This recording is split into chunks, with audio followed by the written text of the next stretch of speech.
These are three of the easiest ways to win the queen of the opponent right out of the opening. The first one, you're playing as black. White goes for the Italian opening with the move 3, bishop c4. Very solid move. Now, instead of, say, knight f6 or bishop c5, those are by far the main moves, we're going to go knight to d4 in the spirit of the Birds opening against the Ruy Lopez. Now, here, the pawn on e5 is undefended, and most white players are going to jump in and win that pawn on e5. But here, the problem with this move, the pawn on g2 is also undefended, and now queen to g5 is going to ruin white's day on the spot. You fork the knight, you fork the pawn on g2. What can white do? Well, most white players are going to capture on f7. Knight takes f7. The point being, you threaten the rook and you bring the knight away from that e5 square where it was being threatened. But here, as black, you ignore the rook and you just go queen takes g2, winning the pawn on the g2 square. Now, of course, you are threatening the rook on the h1 square. And what can white do here? Well, he cannot go knight takes h8, as then you win the rook on the h1 square on the spot and the game. Therefore, white here is going to have to go rook to f1, but this is what you want him to do. Then you go queen takes e4, winning the pawn, and if white goes bishop e2,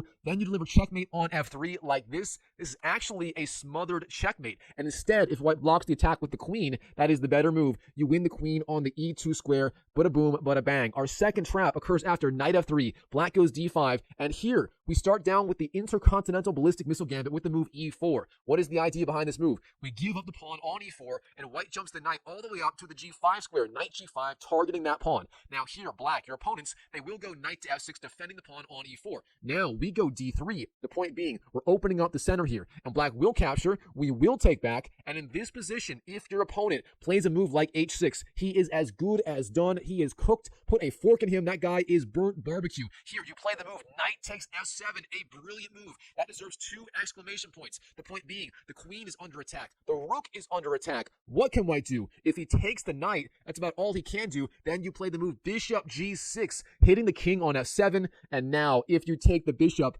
no matter where you go, you take, if you go here, if you go there, you will lose the queen on the d8 square, and that is our second brutal trap. But for our third brutal trap, here, white is going to open 1d4, and black is going to counter with the Albin counter gambit with c4 and then e5. The point being, if white takes the pawn, black is going to go d4, gaining space, a very good move.